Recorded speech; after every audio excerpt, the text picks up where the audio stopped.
Welcome, seasoned and aspiring eBay resellers. My name is Jeff, and you have reached Hayfro Sells. Today we're going to see what Hayfro, did sell, but we're going to start with something that happened to me that kind of builds upon what I was talking about in yesterday's video about like when you block somebody. So I had to block somebody today, and I'm going to share with you exactly what happened. I'm going to read the email thread, and I want your opinion if I did the right thing. Like, I don't know. I was flabbergasted when this happened. So let me paint the picture. This person, she made an offer on some beauty products. There were 2 bottles. They were $36. She made an offer for $20. I know what I had in them, and I had them a while, and I was like, okay, yeah, fine, I'll accept it. But I didn't accept. So I went downstairs, found them, realized that I had 4 more. So I'm like, okay, well, maybe I can upsell her and just get her to buy all the stock off me. So at this point, this is the first contact that I've had with her. This is the email that I sent to her. I just realized I have 4 more packages of these. You want them all at $10 a package. I won't charge any further shipping and handling, but it will cost me extra. So out of pocket to pay, because it basically would have taken my shipping and handling from under £1 to over £1, which is a big difference. But I was okay with that. I was okay paying the extra money out of pocket. I go, so in theory, you're actually getting them cheaper because I'm paying the out of the pocket. If so, I'll refuse your offer, adjust the listing, and you can resubmit your offer. This might have been the part that confused her. I know what I was trying to say. I said, if you agree, I'll refuse your offer, adjust the listing to make it more quantity, and then you can resubmit your offer. If you are good with your order, let me know so I can accept the current order and get it shipped out today. Because when I wake up, I'm trying, like certain days, my shipping days, I was like trying to rush to get everything packaged. If you are able to pay in the next 30 minutes, because I'm going to be going to my shipper very soon. So, she responds, who are you? I respond, you made an offer for 2 bottles of this. And then I copied the title of the piece.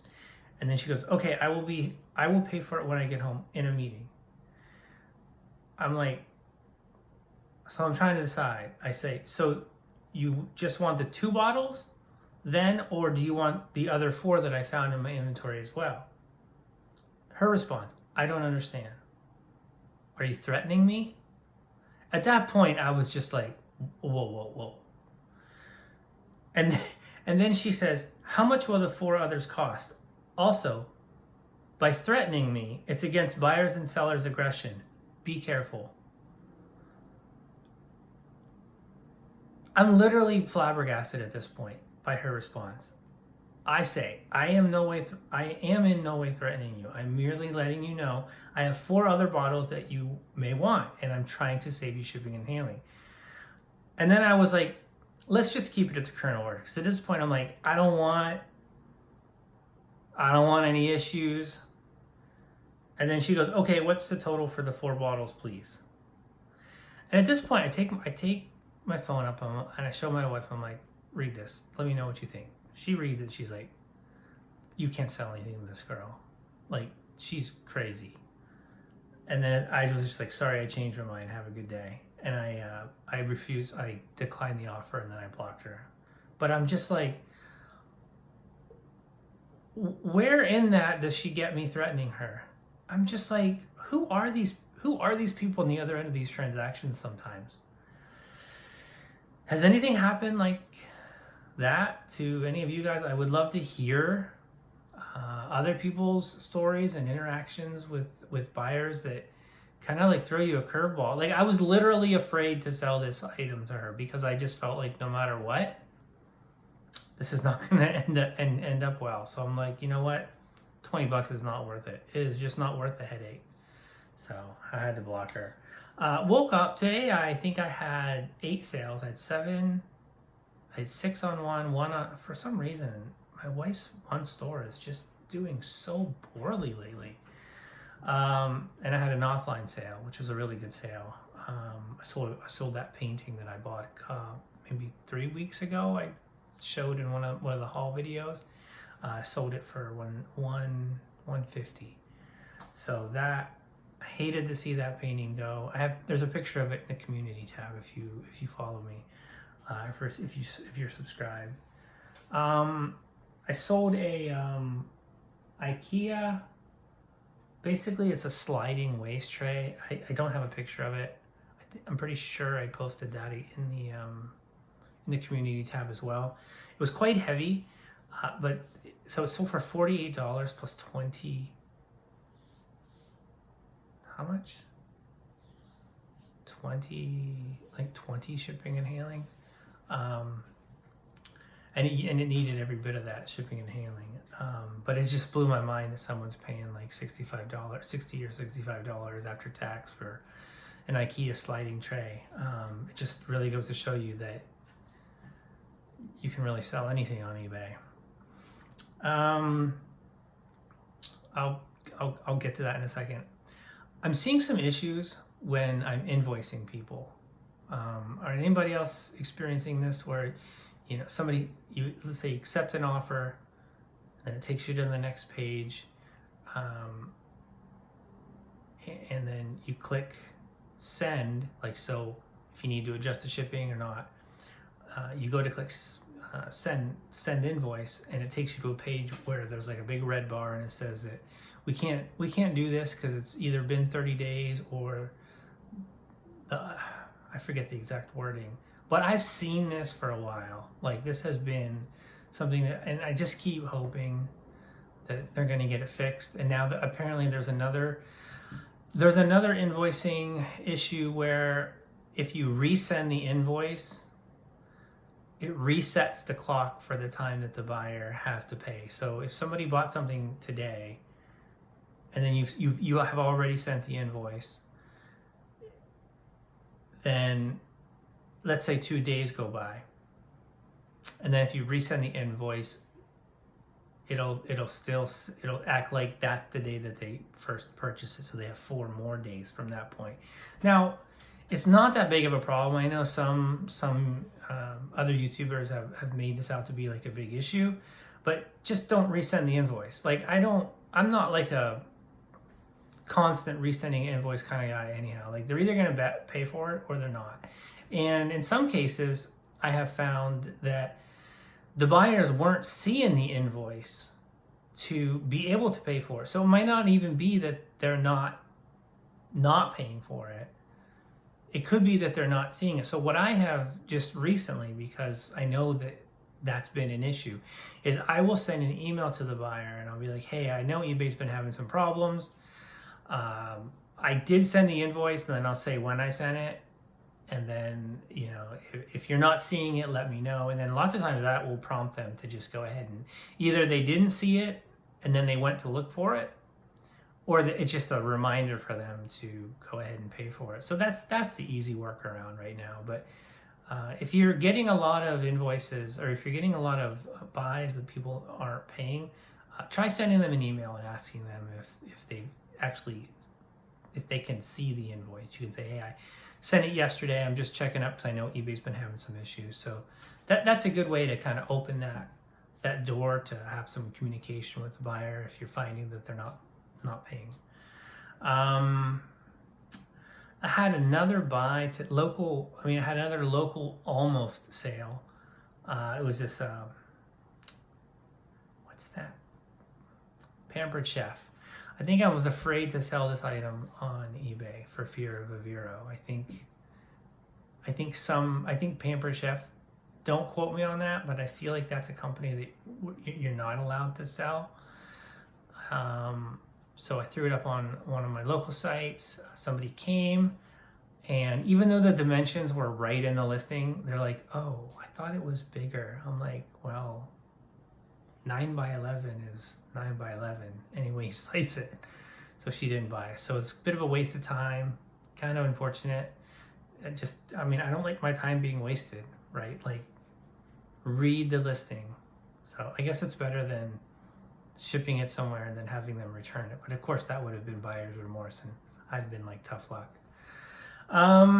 Next item I sold was a Lego. There were 4 Lego Friends keychains. They were brand new. Sold those for 24 bucks.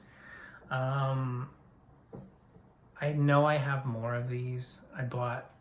There was like a flea market, like an indoor church flea market. This guy had all nice little small stuff, like just perfect stuff to ship. And I'm like, how much you want for everything? And he gave me a really good deal. So I had sold actually, I never had all 6. The first lot that I had, it was 5 of them. This one, there was only 4 of them, and I think the next one's probably going to be only 3 of them. This was a really good sale right here, this one. I got these Crown Royal NHL glasses a while back from the thrift store. I got like a whole bunch of them. These sold, so the guy bought 4 of them. This Calgary Flames one. And then I actually had on the listing, if you buy the Calgary Flames one, you get these vintage coasters, which they're pretty sweet actually. And then he bought one that I'm still waiting on this. So he wanted to buy the Toronto Maple Leafs, and I had taken it out of the description because that one sold. That one actually sold on Craigslist, but the guy lived in Eastern Canada. But I didn't take the picture out. But the picture was also, it was that one and then this Ottawa one were together. So basically he bought one that shouldn't have been in the listing, and technically wasn't, because it wasn't in the description, it wasn't in the title, it was just in the picture. So I sent him an email, I explained to him, and I offered him a couple different scenarios. Haven't heard back from him, so I'm interested to see how this plays out. And I might just end up refunding his money and shipping the order out and apologizing, because there's nothing I can do. Technically it wasn't never an item for him to buy, but I can see how from his standpoint. So we'll see how that goes. I've been playing around with sending offers. Now, normally I just bulk send offers, but I was watching another YouTuber and they were talking about how you should try and send the individual offers. And I thought to myself, that's a lot of work. But today I was like, I'm gonna not for everyone, but for certain items that maybe have been sitting around, I'm starting to potentially send some unique offers to people, even crafting a message on the inside, like on the offer. And I got a sale today. It was a poster. It was like, I don't actually know what it is. It's RWBY group poster. I don't know I think it's something to do with anime. But the poster was still in the sealed thing, but it was open on the end. And so I thought it was kind of like new old stock. But then I decided to open it up because I feel like somebody who wants to buy it, they're gonna want to see it. And I'm glad that I did, because it was kind of trashed. Like, it was in kind of rough shape. It sold for 11 bucks. Oh, sorry. These mugs, 4 of them, so 4 of these sold for 98 bucks. So, but I'm gonna have to probably refund a quarter of that. The 3 options that I gave him was just to refund it. Or I told him he could pick anything out of my store up to $35 and I'll ship that in the listing or in the package. So I'm actually giving him an additional $10 in credit to shop around as a way to say I'm sorry. It's kind of my mistake, but it's not really my mistake, but it's kind of my mistake. And then the third option was you can pick out another glass and I'll refund you $10. Again, as a way to say to apologize and kind of make it up to him, just so he knows I'm not like,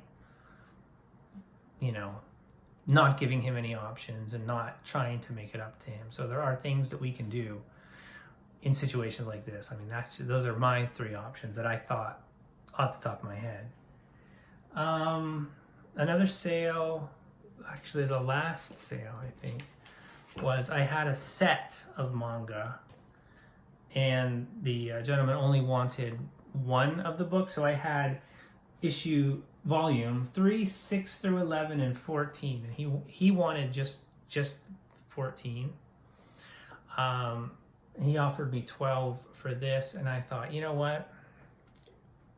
Maybe if he had wanted one of the ones maybe if he wanted like 7 or 8, maybe I wouldn't have wanted to kind of break up that little mini set, but because it was the last one, and I don't know, I didn't really see any reason to keep a hold of this. So 12 plus shipping on that. I had another offer on a comic. Now, the comic collectible market is very weird sometimes. Like books can just kind of like heat up all of a sudden. And so sometimes when somebody makes me an offer, I will, like with certain comics, I'll go and I'll check kind of like what the prices are for that particular book. Because I have noticed, and I don't know why, but sometimes like I'll have a book listed and it's very competitively priced, and I'll notice that other ones have sold for much higher, which I just can't figure that out, but it happens. So I had an item listed for 14 and he made an offer for 10. And I went and I looked and I'm like, first off, I didn't have a certain keyword in there, I think, that will make this more appealing or more like I think people would be searching. So that in my mind, I was like, oh, maybe this just didn't get in front of the right eyeballs. So, and then I looked to see what other closed sales were for that. And there was one for 40 and there was one for, I want to say 27 last month and potentially the month before that. And I didn't really see any other of the same book. It had Shredder on it in a pretty kind of almost iconic pose. So I was like, my first inclination was to decline the offer, delete the listing, and relist it at a more appropriate market pricing. And I was kind of like, well, that can be a jerk move. Like, I don't always do it. I will do it sometimes if I feel that the item is super undervalued. But his offer was 10, so I was like, okay. So I'm just going to counter at the actual sale price that it's at. I'm like, I'm going to give him an opportunity to purchase this book, in my opinion, at below market. Sent the offer and he declined. So at that point, it's fair game. Like, and the listing, I think the listing was kind of old too. So it gave me the opportunity to delete and sell similar, maybe get it bumped up, reprice it. You don't know how many times this has happened to me where I get an offer on something, I counter at a very fair price, they decline. Sometimes I just raise the price on it. Like, it's like, you don't want it at this price, you're not going to have that opportunity again, and then it'll sell at the higher price. It happens all the time. That was a strategy I did religiously for, like, I want to say the first 10 years of my eBay business. I guess it's just, yeah. So those are all the items that sold. I want to talk for a second about the Scientology books, cassette seminars that I picked up. I listed them, and then somehow I looked at the listing again and I got to thinking to myself, are we allowed to sell these on eBay? Like, is Ron and his minions of followers, are they gonna like vero me? So I took the listing down and I'm gonna call eBay tomorrow to try to do a little bit more research. Now I kind of looked online, and so I just Googled Scientology vero eBay, and there were some interesting articles that came up from like the mid 2000s, like 2008. And at one point in time, they were giving veros out for people who were trying to sell this electronic device. This, I don't know if it was like something that tells if you're basically telling the truth. I was kind of like, whoa. I'm like, and like I was reading up on this, but there was this one lawyer that I found has a blog, and I was like, this is interesting. I actually messaged him on Twitter. I want to see if he responds. I'll let you guys know. But that was, and then like there was articles that like eBay had given. It was very weird. I don't quite understand it all, but they were saying how like eBay had given access to their database to Scientology. It was, I don't know. It was very, very weird. So basically that made me be like, okay, I'm going to take that listing down. I'm going to contact eBay tomorrow. Because I have two questions. Number one, will I get a vero? Am I allowed to sell that? Because also the wording on a lot of that stuff from the early 2000s about the policy that Scientologists had was ex-members couldn't sell stuff. I'm not an ex-member. I just bought it at a thrift store. So I wonder if they just don't allow. That would be so messed up. Anybody else can sell it, but if you left Scientology, you can't sell it. That would be mess. That's like mind control, total control. So I want to find out if I'm going to get a vero or if they're like on the vero list. I didn't see anything when I looked at the list, but we all know it's not conclusive. And number two, so I had 3 audio seminar cassettes. If I had those listed, would I have gotten 3 veros? Because if so, well, that would have been bad. But so if they come back and they say, yes, it would be 3 veros if they were on the vero list, well, then obviously I wouldn't list them. But if they come back and they say, no, they're not on the vero list, or they're not on the vero list at this time, and even them saying that isn't like a for sure, I can list it and sleep well at night and know that nothing's ever going to come to me. But if they say that it's okay to list, I think what I'm going to do is I'm going to combine all of them into one listing. I think that would be the smarter way to go.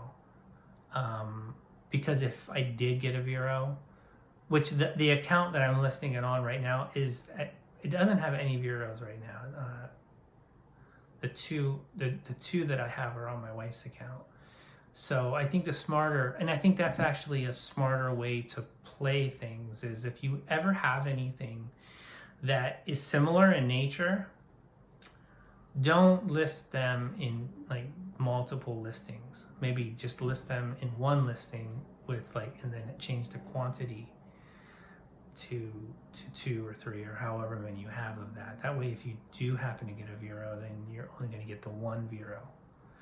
Because I think at least the way I think is there's a time to be super, super careful about what you list, and then there's a time not to be lax, not to relax, and not to go list risky things.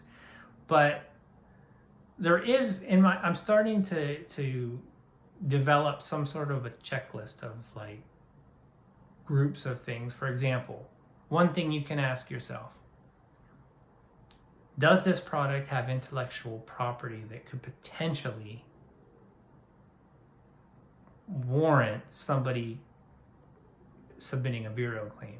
For example, and I don't even know if I would have ever thought that a gin rummy card game would have intellectual property, and that I don't even know. Like, I guess games like that, there's a risk. I don't know how we can ever know that we're not allowed to list something like that. So, and then just a few quick things today that I picked up. I want to show you. I did my shipping, so I like to stop in at the thrift store. I found what I think this is a vintage BC Lions hat, trucker hat, and I know that up in Vancouver and in Canada, I know they like their BC Lions, they like their CFL, so I think this is a pretty good find. And then I picked this up for, I think this is super cool. I can't believe, I'm kind of surprised it was only priced at $4. So this is actually from 1999, Star Wars Episode 1. It's Anakin Skywalker's backpack. And it's got like a little, I guess this comes off. I guess is that what his lightsaber was in? And then this is actually for DVDs. Okay, sorry, I just got a low battery. So this is for DVDs. I'm sure it's mimicking something that was in the show. I can't even remember, but it's in really good shape. Like, it's very clean. You know, people are asking quite a bit for it. Pretty clean. I don't know. I thought it was really cool. I think it'll sell quite a bit. And then the last thing, I didn't pick this up today. I picked this up from the estate sale where I got all the books. I still have lots that I haven't shown from that yet, but I thought this was cool. I like stuff like this. So this is like folk art. It's like made. I don't even know what this is made out of, but the tires work. They're rubber. I mean, just the time that went into this little bugger. Pretty super cool. So pick that up. Get that listed soon. I'm just got so much of a backlog. I just spent today listing. Other than that, that was my day. Felt busy, felt productive. Sales, if sales could pick up on the one store, you know, it would start to feel a little bit normal. So hopefully this is a sign of better things coming down the road. Have a good weekend. It's Friday night, and we'll talk to you soon.